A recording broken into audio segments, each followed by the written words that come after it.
12월 2일 오늘 만난 성경 말씀은 느헤미야 11장 1절에서 4절까지 말씀입니다. 백성의 지도자들은 예루살렘에 자리 잡았다. 나머지 백성은 주사위를 던져서 10분의 1은 거룩한 성 예루살렘에서 살게 하고 10분의 9는 저마다 자기의 성읍에서 살게 하였다. 스스로 예루살렘에서 살겠다고 자원하는 사람 모두에게는 백성이 복을 빌어주었다. 예루살렘에 자리를 잡은 지방 지도자들은 다음과 같다. 다른 이스라엘 사람들 곧 제사장과 레위 사람과 성전 막일꾼과 솔로몬을 섬기던 종의 자손은 각자가 물려받은 땅인 유다 여러 성읍에서 살고 유다와 베냐민 자손 가운데서 일부가 예루살렘에서 살았다.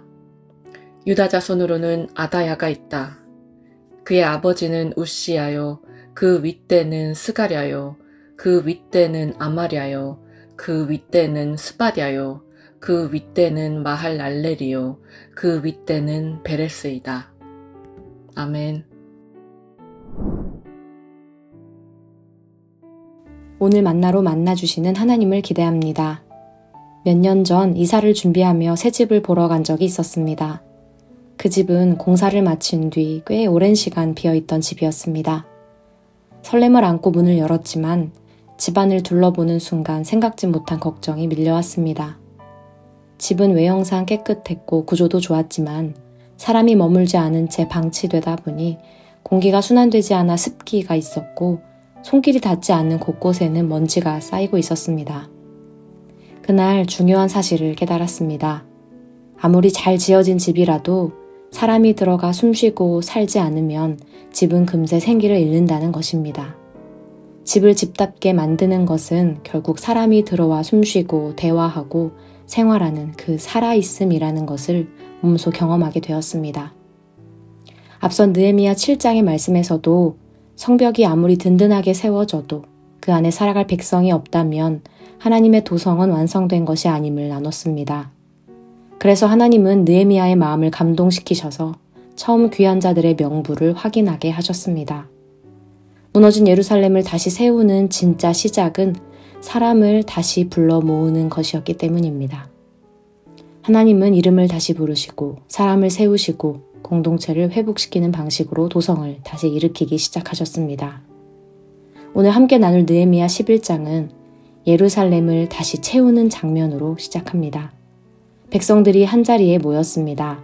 11장 1절 말씀입니다. 백성의 지도자들은 예루살렘에 자리 잡았다. 나머지 백성은 주사위를 던져서 10분의 1은 거룩한 성 예루살렘에서 살게 하고 10분의 9는 저마다 자기의 성읍에서 살게 하였다. 느헤미야는 10분의 1을 제비로 뽑아 예루살렘에 거주하게 하고 나머지는 각기 자기 성읍에 머무르게 했습니다. 그런데 백성 중에는 스스로 예루살렘에서 살겠다고 자원하는 이들도 있었습니다. 2절 말씀입니다. 스스로 예루살렘에서 살겠다고 자원하는 사람 모두에게는 백성이 복을 빌어 주었다. 오늘 말씀은 성 안에 마치 사람의 숨결을 불어 넣으시는 것 같은 장면입니다. 예루살렘에 거주하는 것은 단순한 주소 이전이 아니라 신앙적 헌신이었습니다. 예루살렘은 포로기 이후 아직 안정되지 않은 도시였기 때문입니다. 성벽이 있지만 경제 기반은 약했고 주변의 위협은 계속되었습니다. 그곳에 산다는 것은 편안함을 포기하고 하나님의 도성의 회복을 위해 자신을 내어놓는 헌신이었습니다. 이어지는 3절 말씀부터는 예루살렘에 자리 잡은 이들의 이름들이 나열됩니다. 그들은 편안함을 뒤로하고 하나님의 도성의 미래를 위해 자기 삶을 드린 사람들입니다. 성경은 그들의 이름을 하나하나 기록하면서 하나님의 도시를 살아있는 삶으로 채운 사람들로 기억하고 있습니다. 이처럼 예루살렘이 회복된 이유는 단 하나입니다.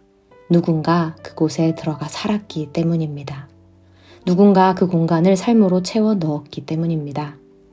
사랑하는 성도 여러분, 하나님께서는 오늘 이 말씀을 통해 우리에게도 질문하시는 것 같습니다. 너는 어디에 서 있느냐? 그리고 너는 그 자리를 어떻게 채우고 있느냐? 하나님은 오늘도 우리를 하나님 나라로 부르십니다. 예루살렘을 채웠던 사람들처럼 우리의 삶으로, 시간으로, 헌신으로 하나님의 나라를 살아있는 공간으로 만들라고 초대하십니다. 성령 하나님께서 오늘 우리를 통해 우리가 서 있는 이곳이 우리 가정이 일터와 삼터가 새롭게 숨쉬게 하실 줄 믿습니다. 우리의 일상과 사역과 관계가 하나님 나라를 이루고 채우는 살아있는 하나님 나라가 되기를 소망합니다. 기도하겠습니다. 오늘도 우리의 이름을 부르시고 하나님의 나라를 채우는 자리로 불러주심에 감사합니다. 우리가 서 있는 자리마다 하나님의 숨결이 머물게 하시고 우리의 일상과 관계와 사역이 하나님 나라를 살아있는 공간으로 채우는 삶이 되게 하옵소서. 편안함보다 부르심을, 익숙함보다 순종을 선택하게 하시고 오늘도 성령의 감동에 민감하게 반응하는 한 사람이 되게 하옵소서. 예수님의 이름으로 기도합니다. 아멘.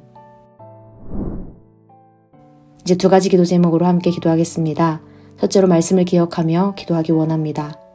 일터에서, 교회에서, 내가 선 자리에서 누군가의 손길이 필요한 곳을 보게 하실 때에 그곳에 들어가 함께하며 동역하시는 하나님을 경험하게 하옵소서. 둘째로 우리 나라를 위해 기도하기 원합니다. 이 땅의 그리스도인들이 하나님의 도성을 세우는 백성으로 부르심에 응답하게 하옵소서. 편안한 바벨론에 머물던 자리에서 일어나 하나님의 부르심이 있는 곳을 향해 다시 걸어갔던 이들처럼 우리도 부르심에 응답하여 이 땅을 위해 기도하고 헌신하며 정의와 자비를 실천하는 사람들 되게 하옵소서. 이렇게 기도하신 후에 개인 기도하시겠습니다.